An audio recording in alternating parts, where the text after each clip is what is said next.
बचपन से हमको मैथ्स में यह पढ़ाया जाता है कि हम किसी भी नंबर को 0 से डिवाइड नहीं कर सकते। यह मैथ का एक बेसिक रूल है। लेकिन क्या कभी आप लोगों ने सोचा कि हम किसी भी चीज़ को 0 से डिवाइड क्यों नहीं कर सकते?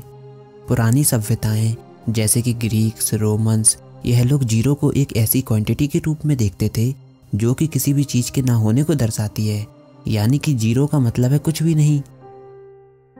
लेकिन मैं आपको लेकर चलता हूँ 7वीं शताब्दी में, जहाँ इंडियन मैथमेटिशियन ब्रह्मगुप्त ने 0 को एक नंबर के रूप में देखा और उन्होंने कुछ बेसिक मैथमेटिकल रूल बनाए जो कि 0 को डिफाइन करते थे। जैसे कि अगर आप 1 में 0 को ऐड करेंगे तो आंसर 1 ही होगा। अगर आप 1 में से 0 सब्ट्रैक्ट करेंगे तो भी आंसर 1 होगा। लेकिन अगर आप 0 का मल्टीप्लिकेशन किसी भी नंबर से करते हैं तो उसका आंसर 0 ही होता है। लेकिन अगर किसी भी नंबर को 0 से डिवाइड कर दिया जाए तो उसके आंसर के बारे में ब्रह्मगुप्त को कोई भी आइडिया नहीं था। उन्होंने ऐसा सोचा कि किसी भी नंबर को 0 से डिवाइड करने पर उसका आंसर 0 ही होगा। यह सब ब्रह्मगुप्त का कहना था। लेकिन करीब 500 साल बाद यानी कि 12वीं शताब्दी में इंडियन मैथमेटिशियन भास्कर सेकंड ने हमको यह बताया कि 1 को 0 से डिवाइड करने पर आंसर इनफाइनाइट आएगा, ना कि 0। ऐसा उन्होंने इसलिए कहा क्योंकि 1 को इनफाइनाइट पीसेस में डिवाइड किया जा सकता है जिनका साइज लगभग 0 के बराबर ही होगा। लेकिन उनका यह लॉजिक बड़े नंबर्स के लिए फेल हो गया। जैसे कि अगर 5 को 0 से डिवाइड किया जाए या फिर 10 को 0 से डिवाइड किया जाए तो आंसर क्या होगा? उनका यह लॉजिक बड़े नंबर्स के डिवीज़न को एक्सप्लेन नहीं कर पाया। लेकिन आज हमको इसका जवाब पता है कि किसी भी नंबर को 0 से डिवाइड करने पर उसका आंसर अनडिफाइन आता है, यानी कि ऐसा आंसर आता है जिसका कोई सेंस नहीं बनता। जैसे अगर हम मान लें कि हमारे पास 10 पेन हैं और हमको 10 पेन को 5 लोगों में डिवाइड करना है, तो हम सिंपली 10 को 5 से डिवाइड कर देंगे तो हर एक पर्सन को 2-2 पेन मिल जाएंगे। अगर हमको इन्हीं 10 पेन को 2 लोगों में डिवाइड करना है तो हम 10 को 2 से डिवाइड कर देंगे तो हर एक पर्सन को 5-5 पेन मिल जाएंगे। लेकिन अगर हमको इन 10 पेन को 0 लोगों में डिवाइड करना है तब हमारा आंसर क्या होगा? तो अब आप कहेंगे जब यहाँ पर कोई है ही नहीं तो हम इन पेन्स को किस में डिवाइड करेंगे? यानी कि इस केस में आंसर का कोई सेंस ही नहीं बनता। इस केस में हमारा आंसर अनडिफाइन होगा, यानी कि हम कुछ कह नहीं सकते। चलिए, लेकिन फिर भी हम सोचते हैं कि अगर किसी भी नंबर को 0 से डिवाइड कर दिया जाए तो आंसर क्या हो सकता है। जैसे अगर हम 10 को 0 से डिवाइड कर दें तो आंसर क्या होगा? इसके लिए सबसे पहले हम 10 को 5 से डिवाइड करते हैं तो आंसर 2 आता है। हम 10 को 2 से डिवाइड करते हैं तो आंसर 5 आता है। 10 को 1 से डिवाइड करते हैं तो आंसर 10 ही आता है। हम 10 को 1/2 से डिवाइड करते हैं तो आंसर 20 आता है। हम 10 को 1/4 से डिवाइड करते हैं तो आंसर 40 आता है। इसका मतलब अगर हम किसी नंबर को छोटे नंबर से डिवाइड करते जाएं तो हमको उसका आंसर उतना ही बड़ा नंबर मिलता है। तो हम ऐसा अज्यूम कर सकते हैं कि अगर हम किसी भी नंबर को 0 से डिवाइड कर दें तो हमारा आंसर इन्फिनिटी की तरफ अप्रोच करेगा। इसके लिए हम कई बार लिमिट्स का भी यूज़ करते हैं।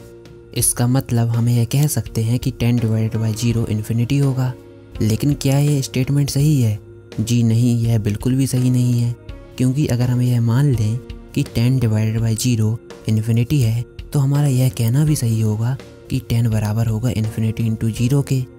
और हमको पता है कि किसी भी नंबर का मल्टीप्लिकेशन अगर 0 से हो जाए तो उसका आंसर हमको हमेशा 0 ही मिलेगा।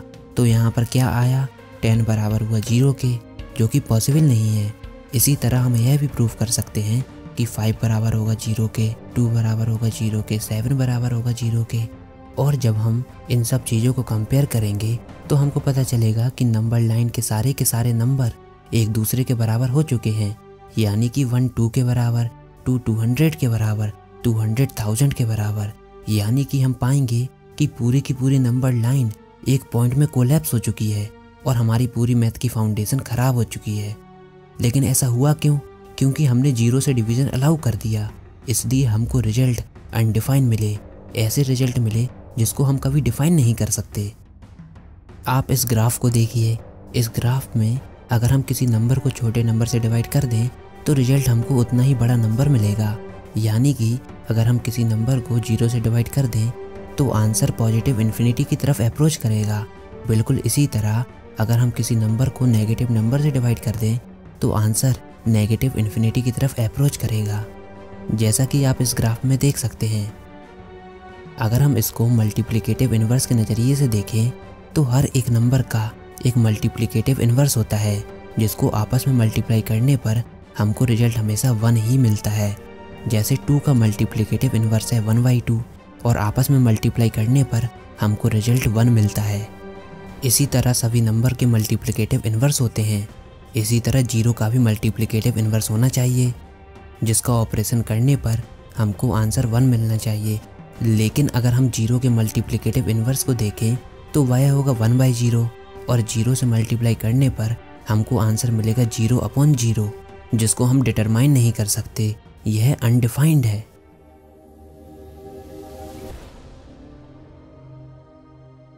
चलिए हम इसको थोड़ा प्रैक्टिकली प्रूफ करते हैं। हम यह प्रूफ करेंगे कि 1 बराबर है 2 के। इसके लिए सबसे पहले हम यह अज्यूम करेंगे कि x = y है।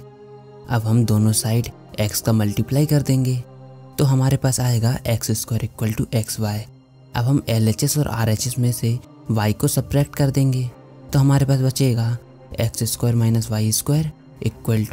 xy - y²।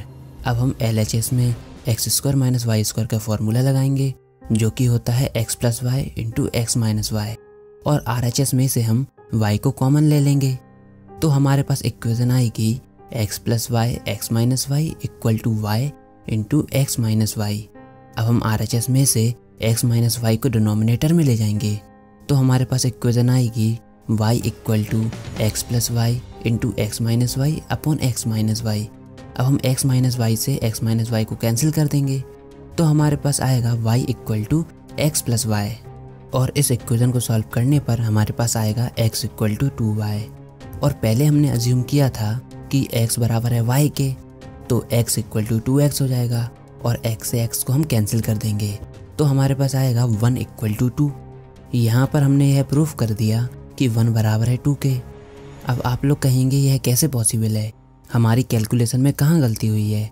तो गलती हुई है ये वाले स्टेप में, x - y के स्टेप में, क्योंकि हमने अज्यूम किया था कि x बराबर है y के, और अगर हम y की जगह x पुट कर दें तो हमारे पास आएगा 0। यानी कि हमने जाने अनजाने में 0 से डिवीज़न अलाउ कर दिया है, जिसकी वजह से हमारी पूरी कैलकुलेशन में एरर आ गया है और 1 2 के बराबर प्रूफ हो गया है। तो देखिए केवल एक बार 0 से डिवीज़न अलाउ करने पर हमने यह प्रूफ कर दिया कि 1 बराबर है 2 के। हमको कितना अजीब रिजल्ट देखने को मिला, इसलिए हम कभी भी 0 से डिवीज़न अलाउ नहीं करते।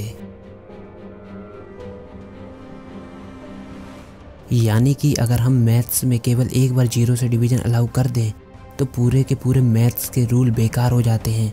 हमारी पूरी नंबर लाइन में जितने भी नंबर हैं वह सब एक पॉइंट में कोलैप्स कर जाते हैं, वह सब एक पॉइंट बन जाते हैं। हम कुछ भी कर सकते हैं, हम किसी भी चीज़ को प्रूफ कर सकते हैं, मैथ्स का पूरा लॉजिक ही ख़त्म हो जाता है, नंबर लाइन का कोई एग्जिस्टेंस नहीं रहता, और जो हमको रिजल्ट मिलते हैं वह बिल्कुल बेकार रिजल्ट होते हैं जो कि हमारे किसी भी काम के नहीं होते। इसलिए हम कभी भी 0 से डिवीज़न अलाउ नहीं करते।